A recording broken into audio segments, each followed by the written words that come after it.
আসসালামু আলাইকুম সবাইকে। আশা করি আল্লাহর রহমতে আপনারা সবাই অনেক ভালো আছেন। আমার ভিডিওগুলো যারা ফলো করেন তারা জানবেন এটা আমার বসার ঘরে আমার স্ট্রবেরি পেয়ারার একটা বাগানই বলা যেতে পারে।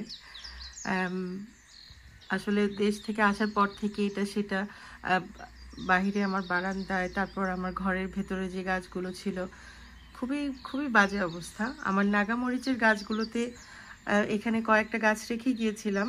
একটাতে যেটা আমার ওভারউইন্টার প্ল্যান্ট ছিল সেটাতে কিছু মরিচ এসছিল, সেটা ছিঁড়ে মানে বেসিক্যালি যেটা হয়েছে নাগামরিচের সবগুলো গাছ এমন পোকা আক্রমণ করেছিল যে আমার আম্মা আমাকে ফোনে জিজ্ঞেস করেছেন কি করবেন। আমি বলেছি বাহিরে নিয়ে রেখে দাও, কারণ কিছুই করার নেই। তাছাড়া এটাকে এখন কে কিওর করবে। আম্মা শুধু আসতেন, গাছগুলোতে একটু পানি দিয়ে যেতেন, তাছাড়া আর তেমন কোনো সময় থাকতো না। আম্মার আসলে নিজের সংসার, আর আম্মা আমার ছোট বোন, বড় বোন বা আব্বুর সাথে আসতেন, একটা সময় এসে সন্ধ্যা বা রাতে এসে একটু পানি দিয়ে যেতেন গাছগুলোতে। আর আসলে আমার যতগুলো বসার ঘরে, রান্নাঘরে, তারপর বারান্দায় যতগুলো গাছ আছে সবগুলোতে পানি দিতে অনেক অনেক সময় লাগতো। আর আমার বয়স হয়ে গেছে অতগুলো পানির ক্যান টেনে টেনে, কারণ আমার কোনো হোজের ব্যবস্থা নেই। বা বাসার ভেতরে বুঝতেই পারেন, হোজ দিয়ে পানি দিতে গেলে পানির লিকেজ হলে আমার কার্পেট নষ্ট হয়ে যাবে। সেক্ষেত্রে আসলে আমার ভীষণ কষ্ট হতো এই সবগুলো গাছে এসে পানি দিয়ে মানে কিছুক্ষণ থেকে চলে যেতে, সেটাতেই অনেক কষ্ট হয়ে যেত।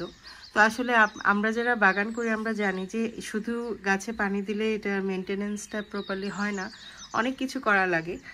যেমন সেই কারণেই আমি আসলে অগোছালো অবস্থায় রেখে দিয়েছি, যেটা আমি প্রতি সপ্তাহে যখন গাছগুলো দেখি, মানে এক এক সময় তো সপ্তাহের এক এক দিন এক সময় বারান্দায়, এক সময় অন্যান্য ঘরের গাছগুলো দেখতে হয় সংসারের কাজের পাশাপাশি। আর আজকে সময় হয়েছে যে এই পেয়ারা গাছগুলো আসলে আসার পর থেকে শুধু পানি দেয়া বা ফার্টিলাইজার দেওয়া ছাড়া আর কোনো কাজই করিনি, জাস্ট একটু ক্লিন আপের কাজ। তারপরও আমি দেখাচ্ছি, এটা আসলে একটা আমার বাচ্চার একটা মাটির খেলনা ভেঙে গিয়েছিল, তো যেহেতু মাটির জিনিস আমি গাছটার উপরেই দিয়ে দিয়েছি, এটা তেমন কোনো কিছু না। দেখেন যেরকম অবস্থায় থাকে পাতা টাতা এরকম মরা পাতা পড়ে থাকে, এগুলো হচ্ছে পেয়ারার ফুলের অবশিষ্ট, শুকনো হয়ে মরে গেছে। আমি দেখাচ্ছি আপনাদের কিছুক্ষণ পরে। এই যে দেখেন বিভিন্ন পাতা, তারপর এখানে পাতা আছে কিছু।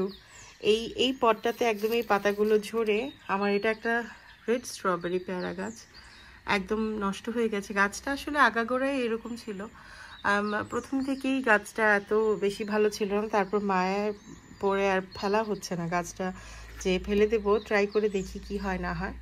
এখানে আরেকটা, এটা আমি বীজ থেকে করেছিলাম, এটা আমি এখনো জানি না আসলে কোন কোন কালারের ভ্যারাইটি স্ট্রবেরি পেয়ারা। এটাও রেড না ইয়েলো আমি জানি না, কারণ ফ্লাওয়ারিং হয়েছিল, আনফর্চুনেটলি আর ফ্রুটিং হতে পারেনি।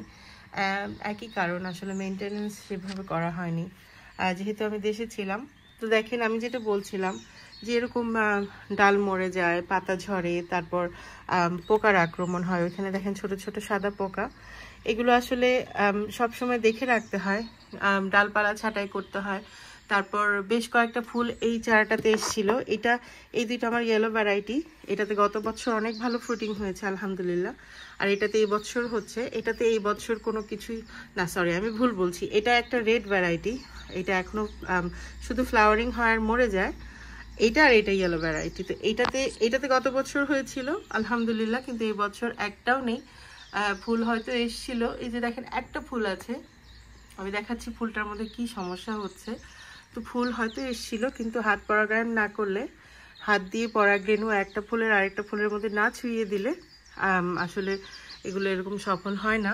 দেখেন এখানে মাশাআল্লাহ কয়েকটা আছে ছোট ছোট, এখানে দুইটা, এই দুইটা হলুদ হয়ে যাচ্ছে, একটু একটু রং আসছে। এই দুইটা পেয়ারা ছোট থাকতেই পোক্ত হয়ে যায়। আসলে এই পেয়ারাগুলো আমাদের এই দেশের যেই 50 পেন্সের যে কয়েন থাকে ম্যাক্সিমাম ওইটার সমানই বড় হয়, আর ছোটই থাকে এই প্যারাগুলো, বেশি বড় হয় না। এক একটা চেরি বড় সাইজের কোনো চেরি থাকলে যেরকম ওরকম। তো এখানে মাশাআল্লাহ নিচে 6টা আছে।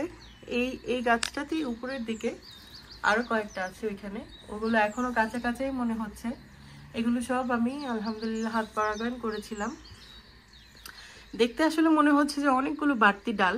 আমি কাটছি না একটা কারণ, এই যে বাড়তি ডালটা এটা বেশ মোটা হয়ে গেছে, এটাকে কেটে ফেললে নষ্ট হয়ে যাবে। কিন্তু আমি যেটা চেয়েছিলাম করব যে একটু কলম করে দেব, তাহলে একটা গাছ হবে। কিন্তু আসলে জানি না কতটুকু করা যাবে।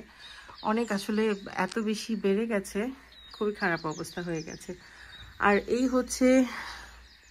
এটা হচ্ছে একটা রেড ভ্যারাইটি। দেখেন এটার ফ্লাওয়ারগুলো কারো যদি জানা থাকে, এই মাত্র একটা পড়ে গেছে, কোথায় আমি খুঁজে বের করি।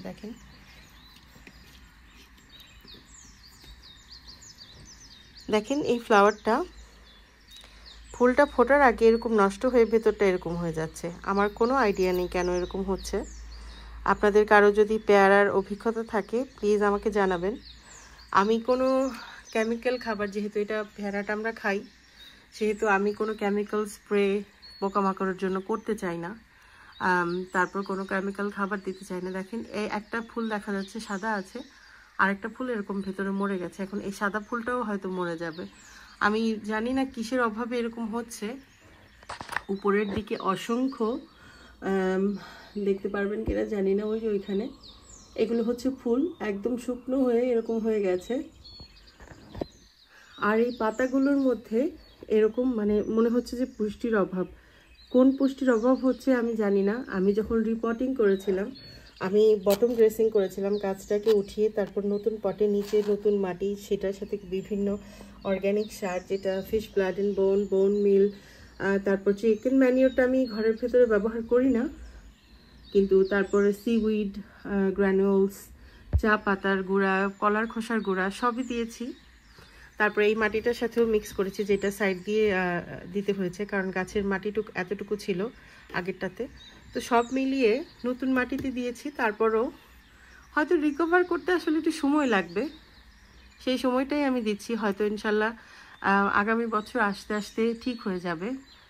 যেমন এই গাছটার ব্যাপারে বলছিলাম যে একটু ভালো মুখ দেখি, তারপর আবার কেন যেন নষ্ট হয়েছে। আসলে মাটির মধ্যে অনেক ছোট ছোট পোকার আক্রমণ হয়েছে। এখানে আমি হলুদ ছিটিয়ে দেব, কোনো স্প্রে করব না, যেহেতু আমার ঘরের ভিতরে। আর আমার বাচ্চা, আমার ছেলেটা বারবার উইন্ডোতে এসে গাড়ি ঘোড়া দেখে, তো আমি চাই না কোনো কেমিক্যাল এখানে স্প্রে করতে। কিন্তু আমার পাতাগুলো আমি আসলে নেক্সট ইয়ার পর্যন্ত দেখবো। আর আমার প্ল্যান হচ্ছে কলম করে দেব এই ডালগুলো, যেগুলো বাড়তি, যেগুলোতে তেমনভাবে কোনো ফলন হচ্ছে না, কলম করে দেব। এই জন্য এইভাবে রেখেছি। আর আমি সবসময় যেটা বলি, আপনাদের গাছে যদি কোনো প্রুনিং করতে হয়, ঘরের ভেতরে হোক বাহিরে হোক, আমাদের ইউকেতে অনেক ঠান্ডা থাকে। এই ঠান্ডার সময়, শীতের সময় প্রুনিং করবেন না, শীতের আগে প্রুনিং করবেন না, অপেক্ষা করবেন আগামী বছর স্প্রিং আসা পর্যন্ত, তখন যে প্রুনিং করার প্রয়োজন হলে করে দেবেন। এইটা হচ্ছে আমার সেই ফুলের চারা। এটার কেউ আসলে যত্ন করা হয়নি। দেখেন অনেক পাতা এরকম হলুদ হয়ে ঝরে পড়ে যাচ্ছে, মাটিটা খুব জলদি শুকিয়ে যাচ্ছে, জানি না কেন। সবগুলোকে আসলে কেয়ার করতে হবে। এই যে দেখেন এটা কিন্তু একটা ফুলের কুড়ি, এই যে এটা, এই জন্যই আমি আসলে ছাঁটাই করছি না। এই যে দেখেন এখানে একটা ফুলের কুড়ি, এখানে একটা ফুলের কুড়ি। আমি এগুলো চিনি, এগুলো ফুলের কুড়ি, কারণ গত বছর এইভাবেই এসছে। এই জন্যই আমি আসলে ছাঁটাই করছি না। নতুন ডালগুলোতে অনেক ফুলের কুড়ি এসছে, ছাঁটাই করলে জানি না কোন জায়গা থেকে ফুলটা বাদ হয়ে যায় আবার। তো এই জন্য রেখে দিয়েছি। খাবারের যে খাবার পানি সেগুলো দিচ্ছি। এখন আমার টাস্ক হবে এই পাতাগুলো ক্লিন করে, এই মাটিগুলোকে একটু এরকম করে নিংড়ে একটু আলাদা করে দেব। তারপর কিছু হলুদের গুঁড়া ছিটিয়ে দেব পোকামাকড়ের আক্রমণ থেকে বাঁচানোর জন্য। তো এই তো বেশ ভালো, খুব ভালো নেই। অনেক ফুল এসছে পেয়ারা গাছে, কিন্তু সেগুলো আসলে পরাগায়ন করার প্রসেস হওয়ার আগেই এরকম নষ্ট হয়ে, এরকম আগাটা নষ্ট হয়ে মরে যাচ্ছে।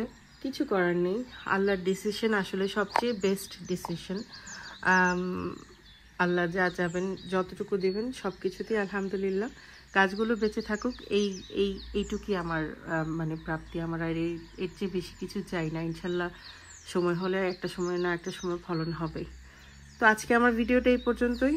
বেশি একটা ব্রাইট না, আসলে সবসময় বলি বাহিরের আমার এগেনস্টে আলোটা, তো ভিডিও করার সময় ঘরে আমি 2টা বাতি জ্বালিয়েই ভিডিওটা করছি, আমার ফোনের লাইটটা অন করা, তারপরও অত বেশি ব্রাইটনেস দেখা যায় না। আমাদের জন্য অনেক দোয়া করবেন, আপনাদের জন্য বরাবরের মতো অনেক দোয়া রইল। আসসালামু আলাইকুম।